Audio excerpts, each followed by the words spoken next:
Hi, thanks everybody for joining us. So I'm Mike Morgan. I'm the chair of APADC.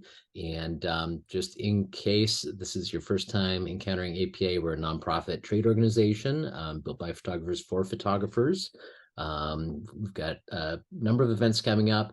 First thing I want to mention, this coming week, we've got, or next week, we've got our holiday party. That's for, we're holding that for APA members only. It's kind of like a thank you for all of our members whose membership fees and membership dues have gone to support our chapter for the year. Some food and drinks included at St. Vincent Wine.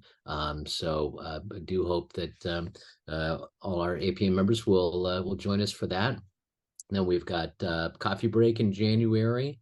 It's at the Kogod Courtyard in the National Portrait Gallery on Saturday the 20th. We've got a yoga workshop. We're doing like a wellness series 4 times a year, where we'll just be doing something kind of healthy and getting out. We did a hike in November, and so February we've got our yoga workshop, and that's going to be at Yolk Studio in Hyattsville. If you haven't been to the studio, it is super amazing. Even if you're like, yoga, what's that? I can't say you did come for the studio. It's a totally amazing place. A couple of events I don't have on here yet, but January we are doing our treatments and estimating workshop with producer Carlene Martin. We did this I think 2 years ago. We're going to be doing it again. We've also got an assistance workshop coming up in the spring, and we'll be having our portfolio reviews as well coming up in the spring. So we're looking forward to announcing those. We also have a new member benefit, Union 206 Studios. All APA members receive a complimentary annual membership for Union 206, and that gives you 50% discount on all your studio bookings. And so definitely look into that. It's another amazing studio down in Alexandria that I believe hosted another holiday party yesterday, actually, for ASMP, for our friends there. We do have plenty of member benefits and discounts. If you're not a member, or if you are a member, make sure that you're taking advantage of these. A ton of things you're probably already paying for. Always make sure you check for our benefits and get your APA discounts. If you're interested in becoming a member, use our discount code DC1 for 20, and that will give you $20 off any membership level. All right, and with that, I'm going to turn this over to Johnny. I don't think Johnny needs an introduction, but he is one of our most talented headshot photographers in the area, and branching out into all kinds of other things. And I cannot wait to hear what he has to share with us. So I'm going to turn this over to Johnny. Thanks so much. Thanks for being here. Hey everyone, my name is Johnny Shryock. I'm happy to be here, and thank you to APA for inviting me to join in this series of 30 Minutes With. I've watched many of the other segments, and I'm happy to have my own today, and I'm excited to launch right into stories about my career.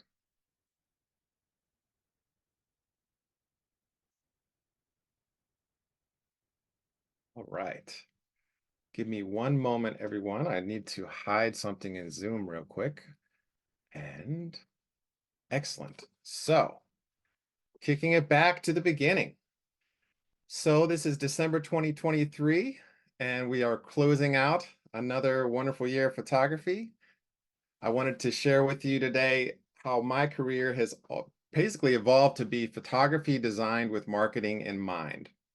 All of the images I do and the clients that I work with, it's all geared towards some marketing or feature angle.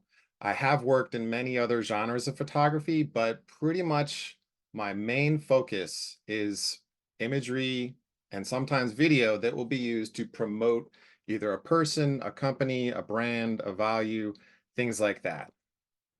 I view myself as part of a creative team at a company or a brand. I don't work there, but I'm a part of the family there. So over the years, I get to know the company. I become friends with all of the major prominent people there. I work closely with the headshot coordinator or the lifestyle image coordinator, producer, and just become part of the family there. And the good thing is I have a variety of different clients, so I feel like I'm part of the crew at all these different places. So I have the repeat business happening, but at the same time, I'm also spread out between a lot of different areas, fields of expertise, just different environments, and even different regions. Most of the work that I do is direct to brand. I don't have a photo agent and I don't do a lot of work through agencies. I know there are a lot of benefits to, pursuing work in those ways and also to having an agent or seeking agency partners, but that's not how my career has evolved so far. But I do see that, as an area that I may be headed into. But being direct to client is very beneficial because even if they change agencies they work with or they change people that work there, you can stay as people come and go throughout the company's history. These are some of the things that I provide for my clients. Headshots, that's always the first way in to a company, at least in my experience. And then beyond there, we get into portraits, the leadership, sometimes group photos, event photography is very common, lifestyle photography, then other little add-ons will happen from time to time. Corporate headshot photography remains a very common classic core of my business. This type of job is basically built around a website redesign or a marketing push or a branding refresh. Lots of reasons companies will want to redo all their headshots. If they are a small company, you'll do a big batch of photos and then you'll do new hires from time to time. If it's a larger company, they might be based in another country, another state, and they just need somebody local to your area to handle that office. Once you've done a great job with the headshot photography, you then have now an intro into the company. You've got the new hires that are becoming every so often, depends on their turnover rate, their expansion. And then beyond that, lifestyle photography is common. You want to feature the people that work there in their office environment or out in the field doing what they do. Portraits will generally happen, as well as event photography will crop up. Once you are known around the office as a good photographer that they can trust, does a great job, easy to work with, friendly, delivers on time, in the system, set up as a vendor, then at that point, you're now opened up to all the different types of photography at that company. There are a lot of different headshot styles. Sometimes it's part of the process when someone hires me that they want me to help them choose the look for their headshots. Other times, especially with the bigger companies and bigger brands, they will share with you a PDF and you will match their PDF exactly or as close as you can in order to have a consistent, uniform headshot look across all of their employees all over the world. This I call the blurry office background, sometimes office environmental. I generally describe this to clients as the blurry background, and that gets the message across for these. I love this style. I think it's great, super modern. It works wonderfully when the office looks amazing. If the office is a little dated, maybe we'll use a backdrop. Here's what I call the dark gray background. Sometimes I leave a little blue tint in it. Other times I go pure gray. The pixel value may be up and down, but they all still go together as they are generally dark gray. Each individual client has their own kind of specificity as to like how exact does that gray background need to be. Here's the medium gray, super neutral, very classic, very traditional, very easygoing. It's also very easy to do background swaps on these because it's not too bright, it's not too dark, so you can easily drop in Photoshop backgrounds on a medium gray. Another set of medium gray headshots. Moving on to the white background headshot, which is a fan favorite and has been for ages, and I love it. It's bright, it's poppy, it's happy. And people actually have very strong opinions. Some people really don't like them because they're like, ah, it's too bright, it's too much. Others are like, oh, I love it, so fresh, so modern, so bright. You can also key these out and put them on a new background, but it can be a little tricky with fine hairs and things like that. I generally will point out that bald people or people with very fine hair, the white background is not the best for them because it's like a little hard to see the few remaining hairs on that white background. Another collection of white background headshots. And from time to time, we have the personality photo. Companies want to do this for various reasons, just to show another side of the people that work there, or as part of like a campaign or a push or recruiting, or like, I don't know, employee testimonials about how fun it is to work there. So this is a sample collection of those. And sometimes they have props. It's a whole world out there. Promotional portraits. This is a type of photography I do that's basically a series of images of one person, wide, tight, medium, scenic, close up, outfit changes. We need a set of photos. There's kind of two major reasons this would happen. Someone's really high up, they've got a lot of media exposure or press exposure, or somebody is theirname.com and their whole brand and business is built around theirname.com. So they need a lot of pictures themselves, or at least one good one. Here are some of my favorite promotional portraits. And of course, on the screen there is my wife, Brittany. She's fantastic. You'll be hearing more about her shortly. This is my collection of people interfacing with, handrails or on the desk. This is a common way to do portraits. Here's a really wide shot that was used to promote a book tour for Steve Case, speaking about the rise of the rest. This is another wonderful portrait, Mark Brown. Look him up. He is a fantastic leader. I won't point out every person, but here's some more of my favorite images throughout some of my portraits over the years.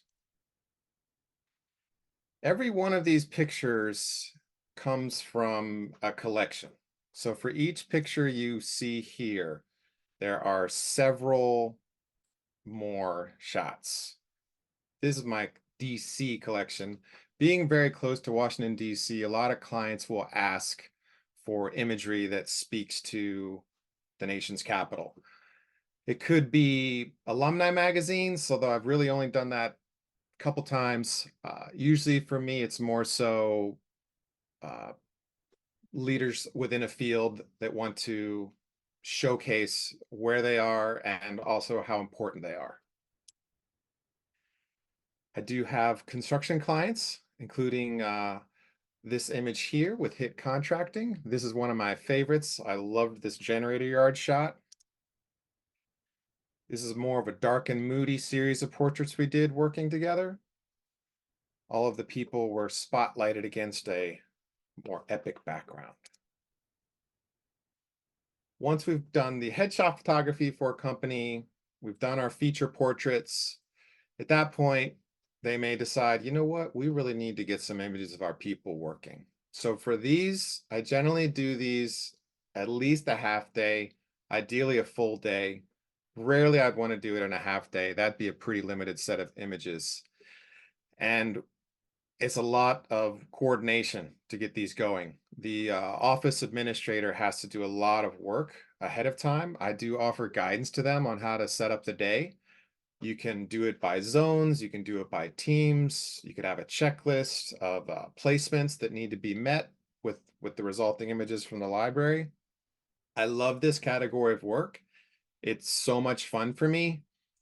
It is just refreshing. I find that I'm able to create very cool images. I love directing the people, getting them set up in a very realistic looking scene, and trying to capture the essence of what it's like to work there.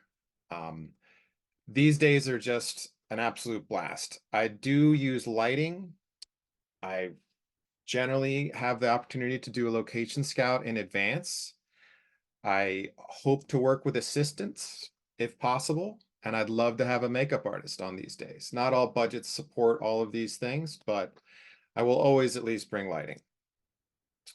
But find that these are a really creative way to showcase the culture, the team members, or the impact of the company.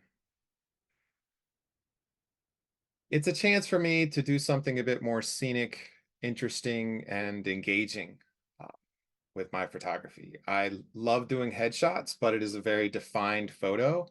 And the fun in headshots is the interaction with the person in front of the camera, the all of the surrounding things, but the shot is very defined. Whereas with the lifestyle photography, there's just so many creative opportunities. This image I'm very proud of, and it won first place in the corporate category in the 2023 APA Awards.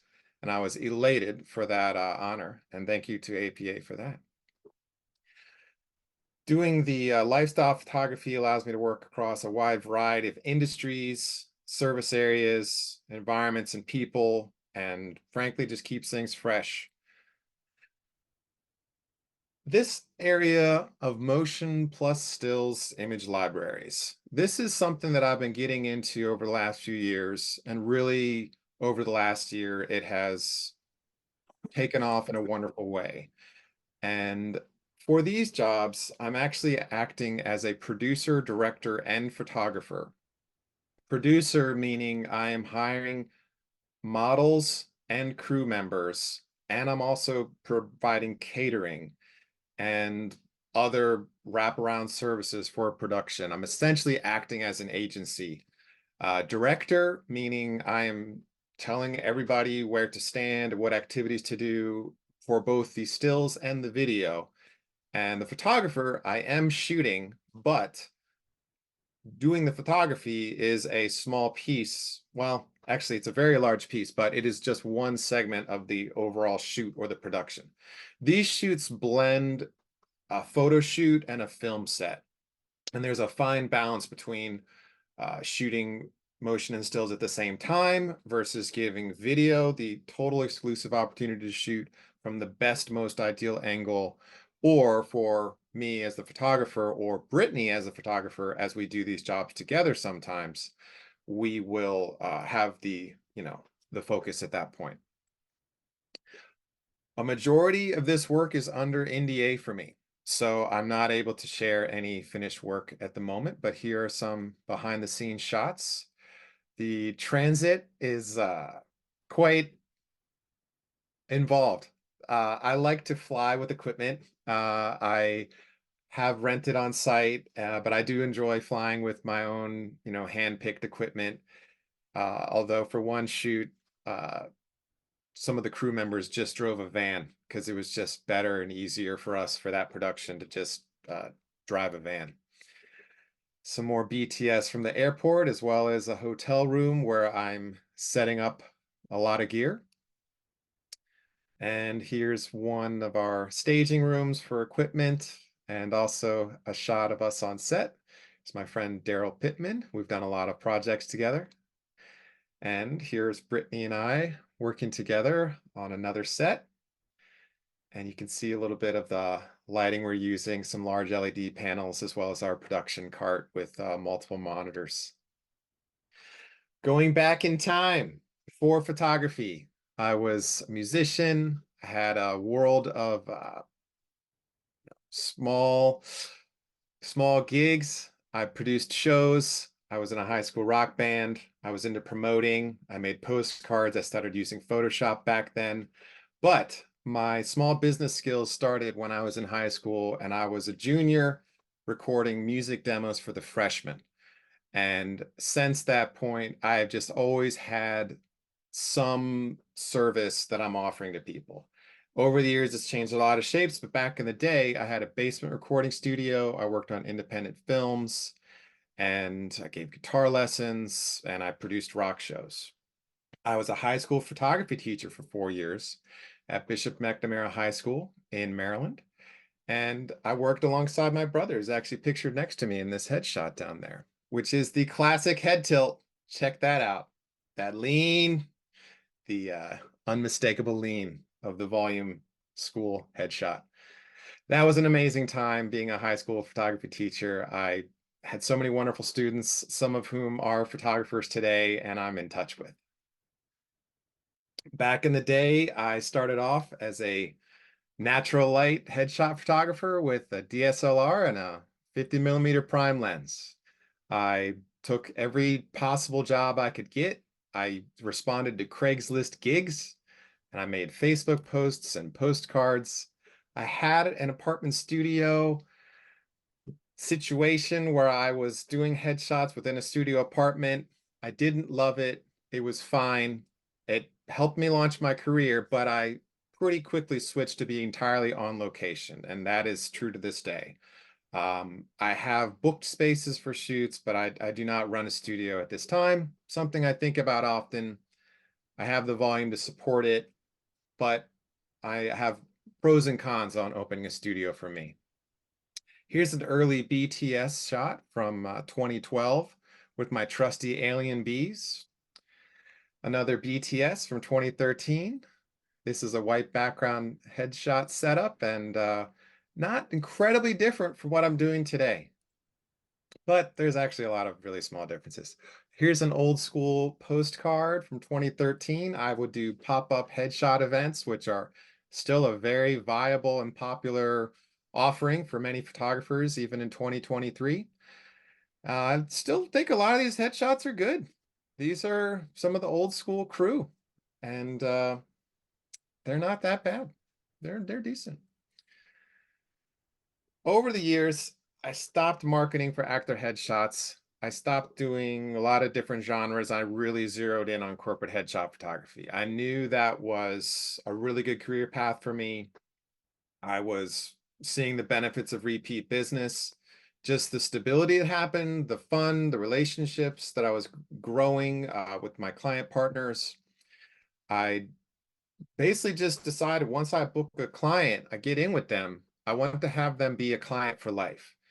And the more I could treat my clients like royalty, the better it would be for them. They would want to keep retaining my services, just keep it going. And throughout all the changes within the company, I knew that as long as I was still solid photographer, that I would be able to stick with that company.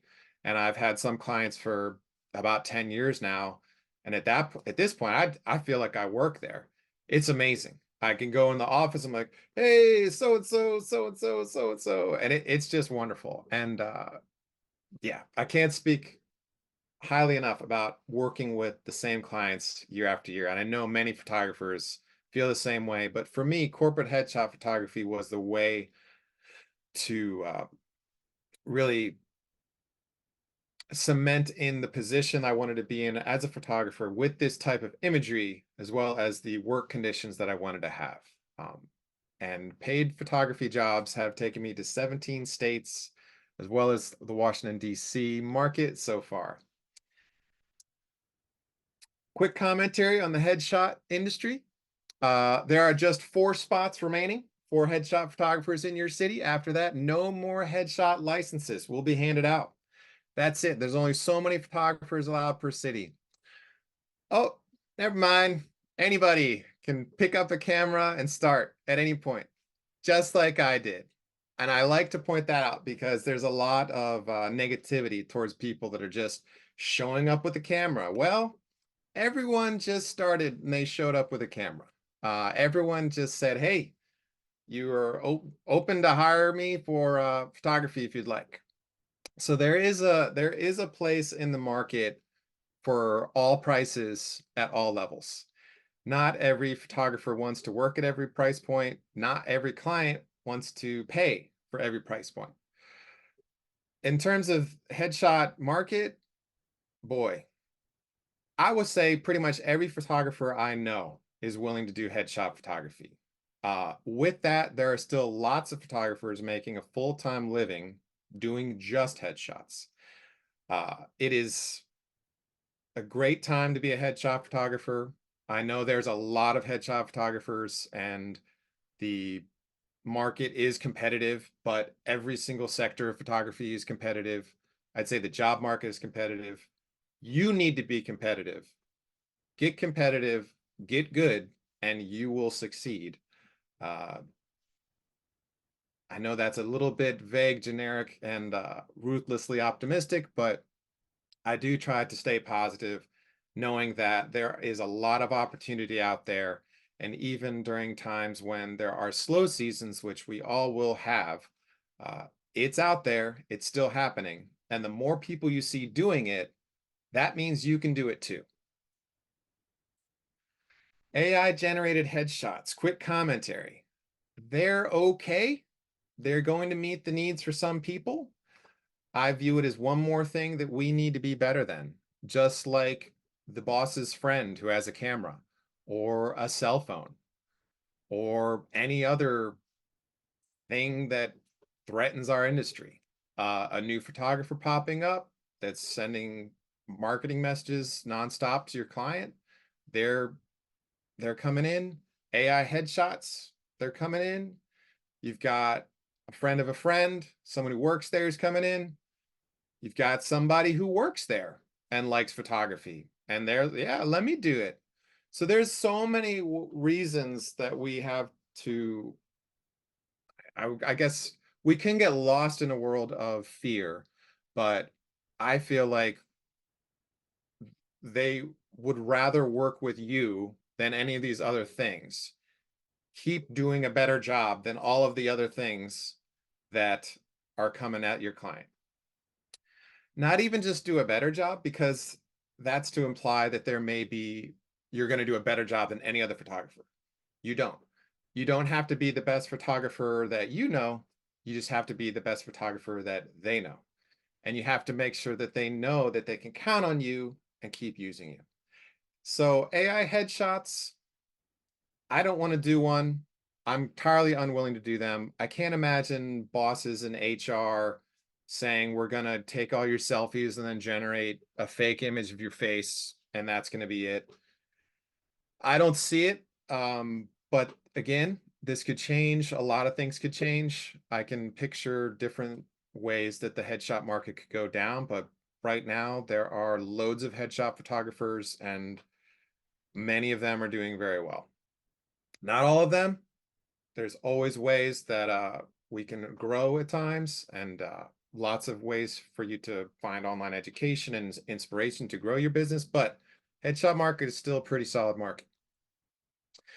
Going back in time as well, wedding photography. Many people might not know this, but I have photographed a lot of weddings with Brittany. Early in our relationship, Brittany founded B2 Suite as a way to expand her wedding photography. She's been a photographer for a long time. We are married, by the way, in case anyone hasn't caught that on the slide. But we have done over 100 weddings easily together. We work very closely and we push each other and help each other grow, both in the wedding photography industry as well as in the corporate commercial industries. Right now, we have a young daughter at home, and I'm not photographing any weddings, and Brittany is leading all of the weddings. But I know that in the future, I'll be back involved in the weddings again. We have traveled all over the world for wedding photography education, doing workshops in Italy and Canada, and also working long-term with a mentor. We've had so many critiques of our work, and all of this education has advanced my corporate and commercial photography. We've been very successful in wedding photography competitions.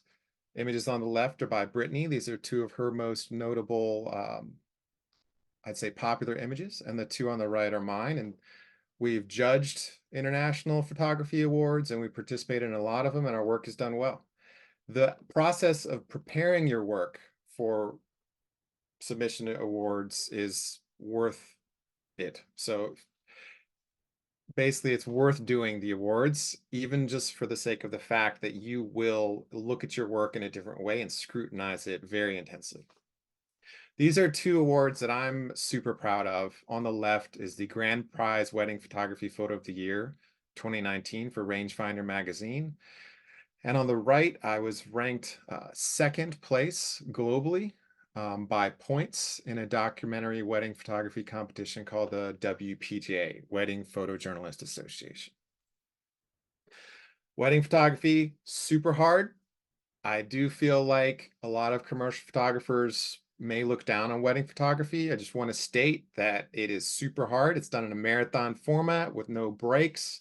Nearly every other genre of photography is embodied within wedding photography. So it's very hard, it's very demanding, and it is incredible the impact you can have on your clients' lives, in this case, the couples. So it's a very meaningful line of work, and working in wedding photography, as well as the award submissions and the education we've done, specifically working with Brittany, has pushed my photography and elevated my skills over the years. This is one of my favorite photos that I've taken maybe ever, and also just one of my favorites of Brittany. Here she is directing a couple as she needed that angle. She was very safe here. Maybe I even edited out the harness that she was wearing, but yeah, she was directing a scene at one of the weddings in 2020, and I just love how she's totally in control, floating above it all, making the magic happen. Like I said earlier, headshots are a great way to be introduced to a company. Once you're in, let them know all the other things that you're ready or willing to offer them. Maybe you only want to do headshots, you don't want to do the other stuff. Well, in that case, you could still book it and farm it out if you like. But if you want to grow within a company, book the headshots, get the repeat new hires, and just let them know all the ways you can help them. I think I've spoken a lot about the power of repeat business. In some ways, ongoing headshot photography is like a software as a service. Like, you pay monthly for Adobe and any other subscription you might have. In a way, headshot photography ongoing with an office, it's like you're going to get X number of headshots per year from that one company. And then the more companies you have, the more headshots per year you might get.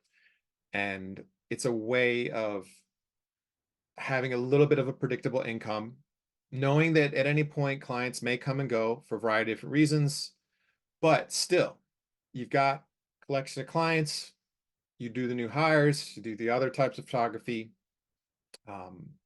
And once you're in the system, like this last note here, once you're an approved vendor, that makes it so much easier for them to hire you on the repeat. And that is the goal, that is the vision.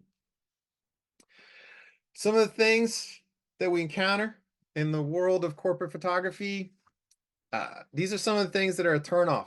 Some photographers, they don't want to do it. They don't love it. I enjoy overcoming these obstacles, but a lot of people, they did not get into that job to do photography. They don't want a headshot. They were told they needed to be there.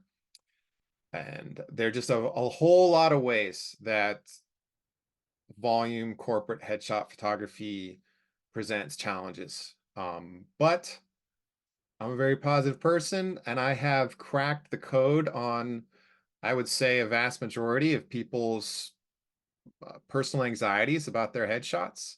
I've done thousands of these sessions, and I feel very confident in my ability to navigate all of these obstacles. But it's not all super smooth sailing, and every shoot is not easy, but all of these things can be overcome, especially once people see the photos on the monitor and they look amazing.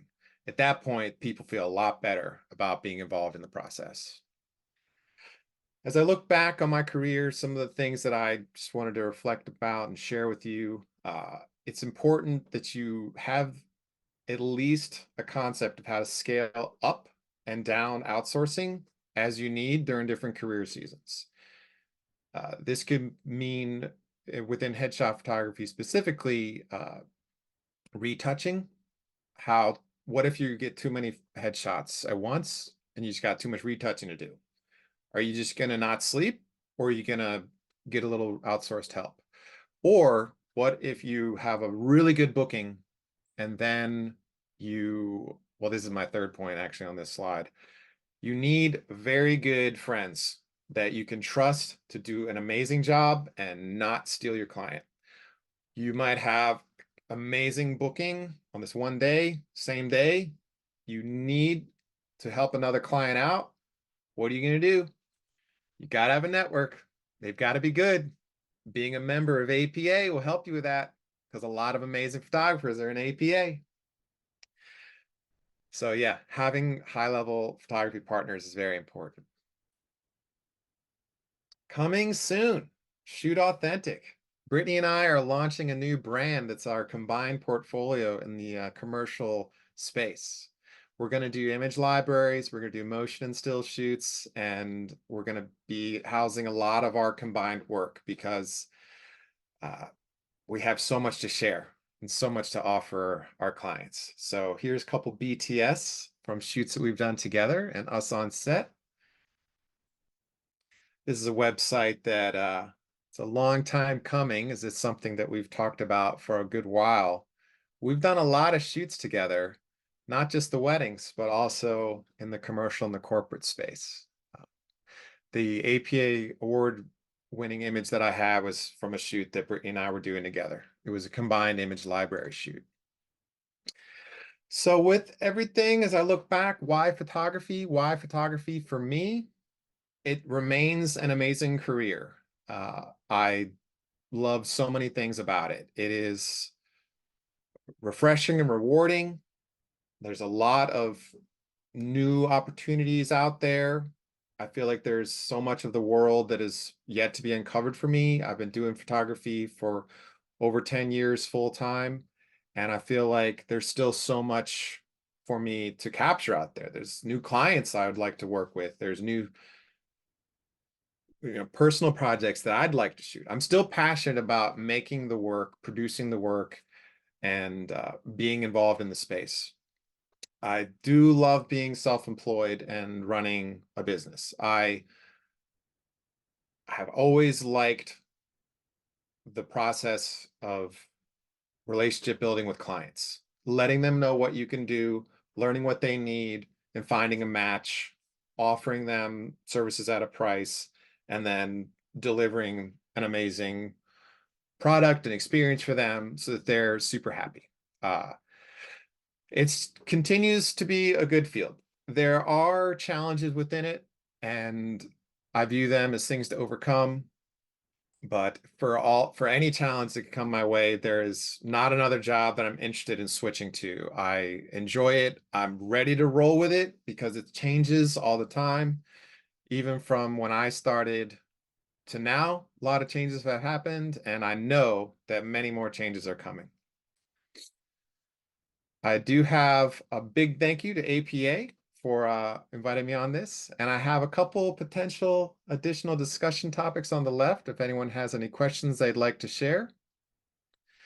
But thank you all for listening. It's been a wonderful opportunity to share with you. I hope you learned something new, and if you do have questions, please share them. And you're also welcome to reach me at any time through my website and my email listed here. Awesome. Thank you, Johnny. That is fantastic. Well, no, we have a question from the chat from Judy, who was wanted to know what would you say is your balance of video versus still shoots these days? Right now, video is a relatively small percentage of my pie chart. I do some talking head interview style work for clients. It's pretty much like a headshot with LED lighting with a microphone.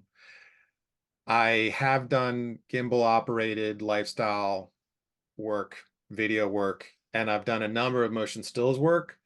A large volume, what I do is the image libraries, the headshot photography, the portraits. The video, a lot of it I partner with people. It's a whole other workflow. It's something that I want to expand some more into, but I'm treading lightly and cautiously and slowly just because of the workflow. Excellent. Interesting. And I noticed you sort of touched a little bit on the fact that for a little bit you were working bi-coastal. Can you talk a little bit about that and some of the challenges, how you dealt with that, how you decided to take certain jobs if you were on one coast, something pops up on the other coast? Can you talk a little bit about that?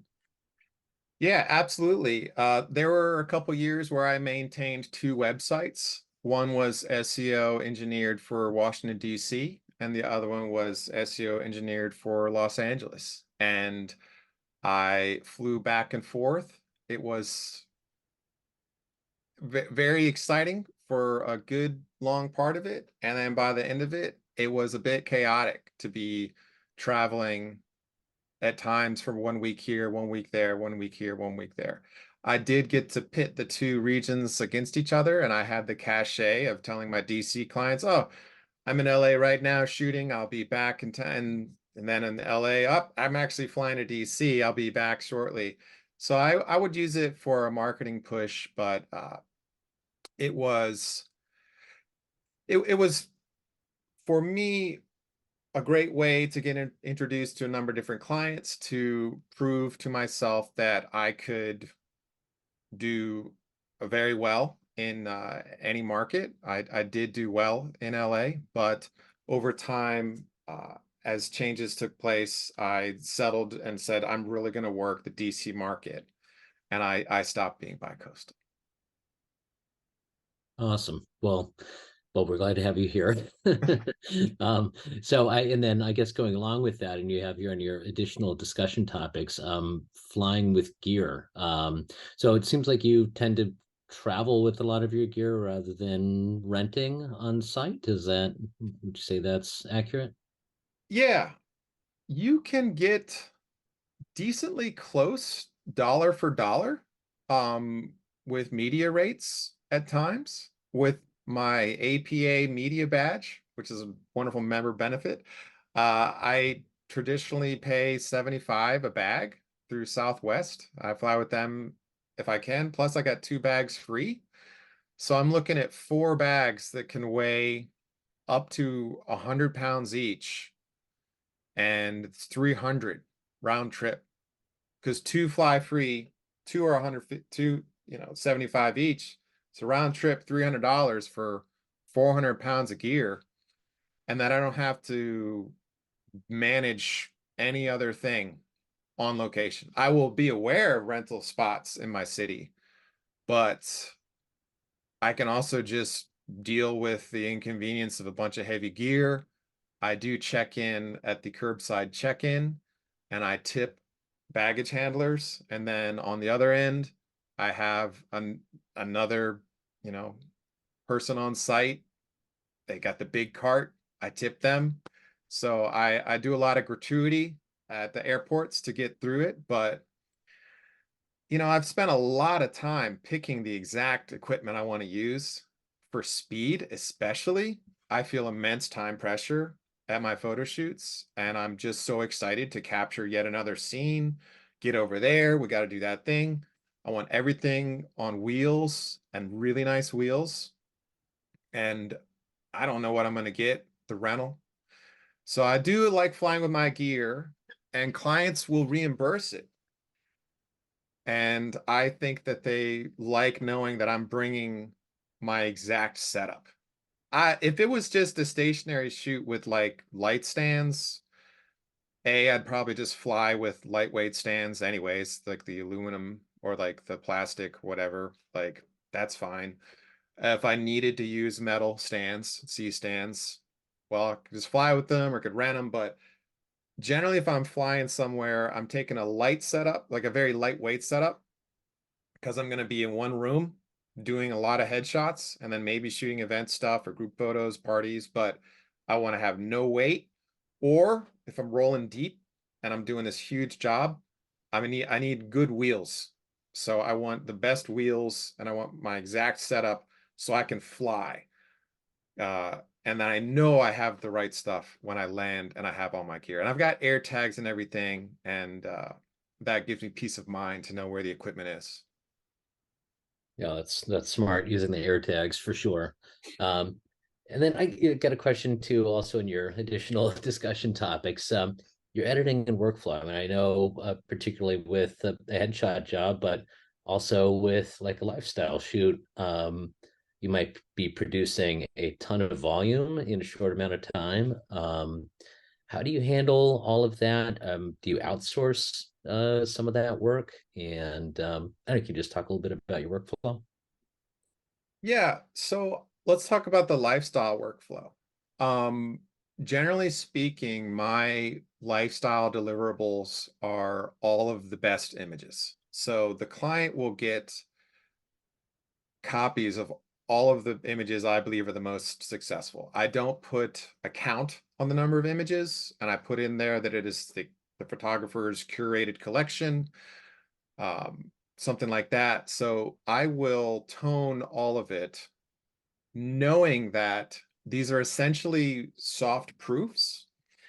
They need to be toned, ready to use.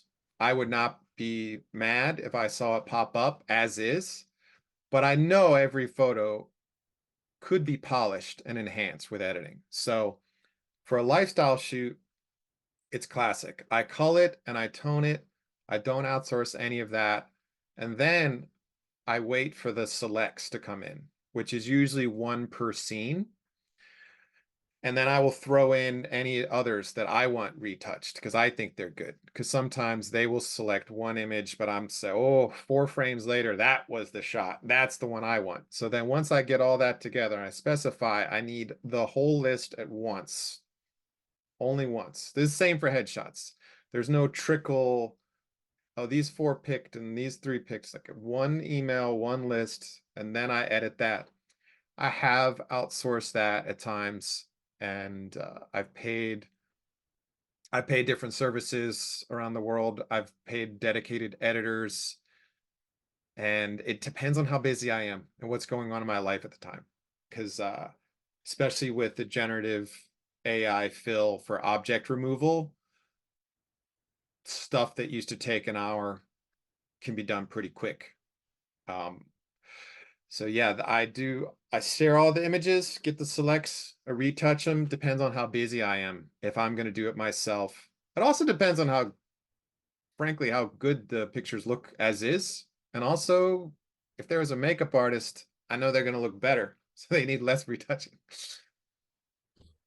Yeah, that's a great point. It's always great to push for the makeup artist to just to save yourself some time on the back end, right?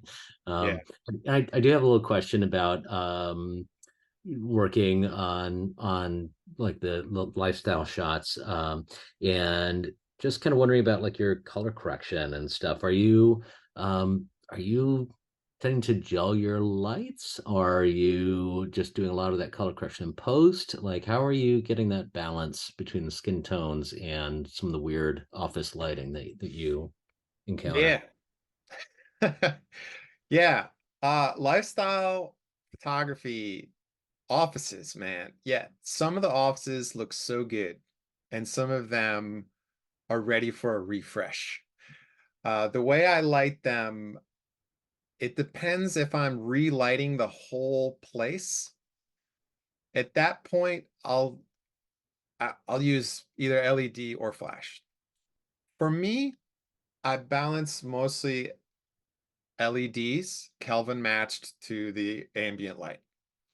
That means that I can work with what's with me. If I'm using flash, it's harder to gel it exactly. I feel like a quarter CTO gets you pretty close, but gelling the flashes, depending on which flash you're using, because I have like all different sizes of flashes, it might be kind of annoying. Then what if you want to take off the gel because now you need to ungel it? Or what if you're in like the super warm zone, then you got to gel it more. It's too much time. I've now missed X minutes of photography because I had to mess with gels. So I really prefer LED and color matching it. I also think that subjects, featured team members, I feel like they get a little stressed out with the flash. Pop, pop, pop, pop, pop, pop, pop, pop, pop, pop, pop, pop. With the big LED panels, it's just like a well-lit office at that point. And you're also then set up for combined motion stills. Whereas if you're gangbusters on flash, then once they say, let's add video, or if you want to add video, well, now you got to run 2 sets of lights and there's more minutes. And every minute matters because the people in the lifestyle shoot, they need to get back to work because if they're like real team members, it's not like they got the day off to be in pictures. They're like, all right, are we good? Can I leave? I need to get back to my computer. So LEDs Kelvin matched to the ambient. Oh, that's a great point. And then just to I am just curious to myself, then how are you doing the matching? Are you eyeballing it or using a color meter or Yeah, how do you work that? I've played the color matching game, and it is surprisingly how you do it, and then just do what you want anyways. So I've done the passport color checker, the little pop-up card with all the nice colors, and I purchased the Sekonic colorimeter, which is a wonderful tool used on film sets, and I've like measured the lights. Uh, at the end of the day, I'm eyeballing it. I have the color meter with me, but it's not like every light is what it says anyways. Some lights will say, "Oh, I'm sure I'm 4,000 Kelvin." And then you look at it, it's like, "Oh, it's actually 4,200." And flash, I mean, depending on which flash brand you use, what the power level is, the Kelvin could drift. And then you gel it.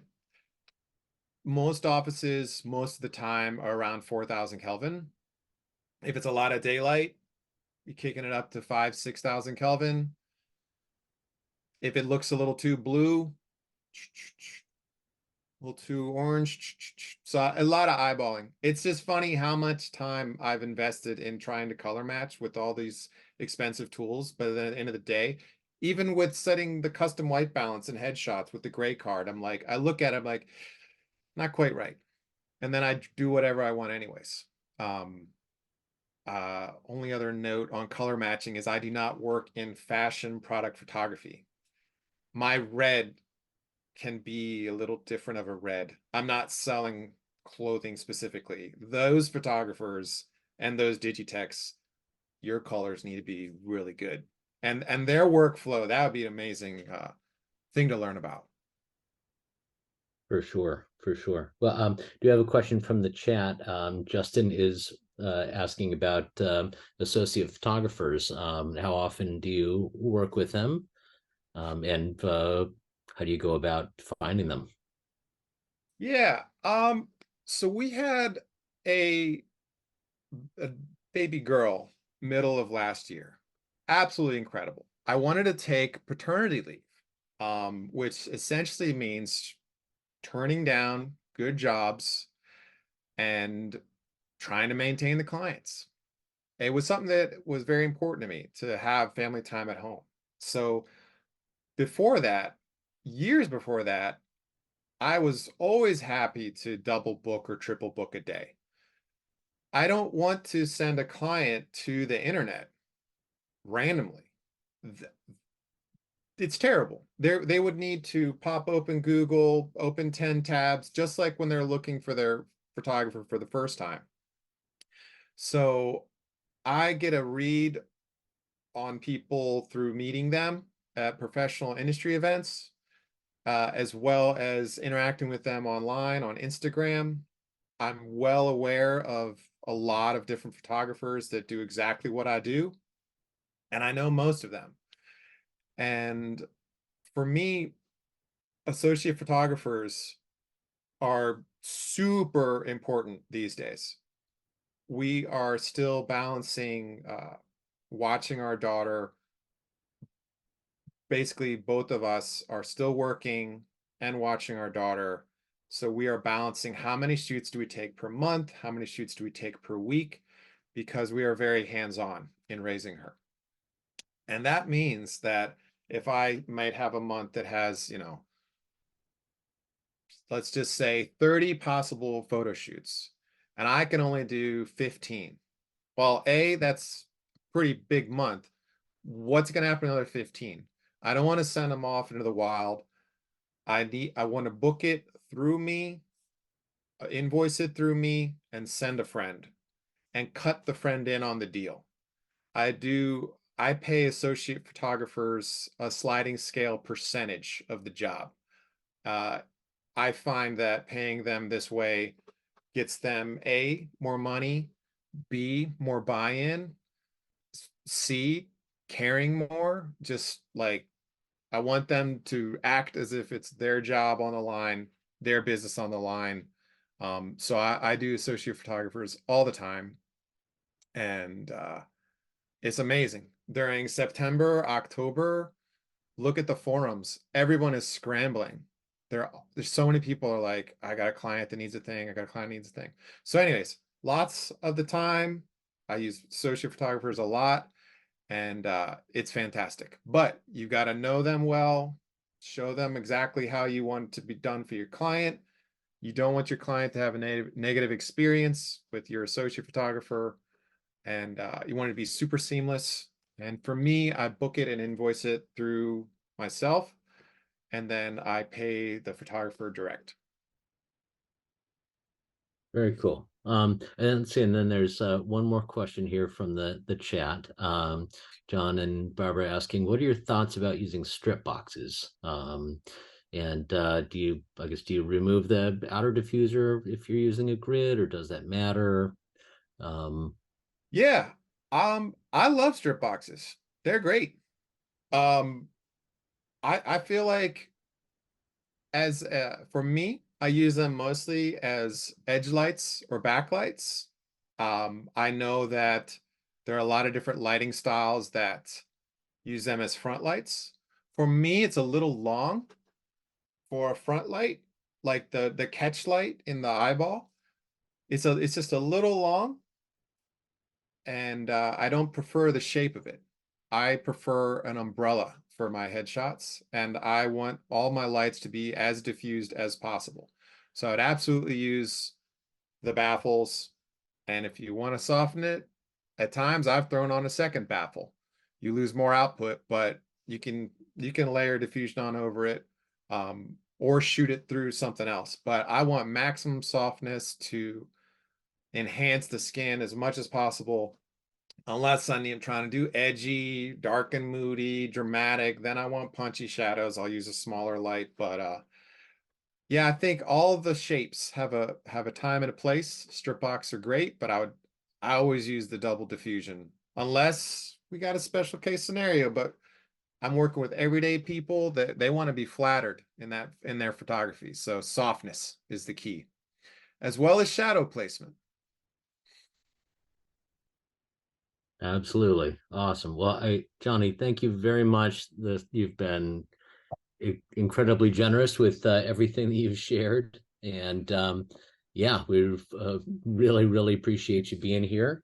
And yeah, so on behalf of APA, I want to thank you, and thanks to everybody who attended today and joined us. And this video, if you came in a little bit late or want to rewatch it, it'll be up on our YouTube channel. We usually wait a few weeks before we do that, but yeah, we'll have it there in case you missed any of it. All right. Okay. Johnny, again, thank you very much. I hope to see a lot of you at our holiday party next week. Okay. All right. Well, thank you so much, everyone. Thanks, guys. All right. Bye-bye.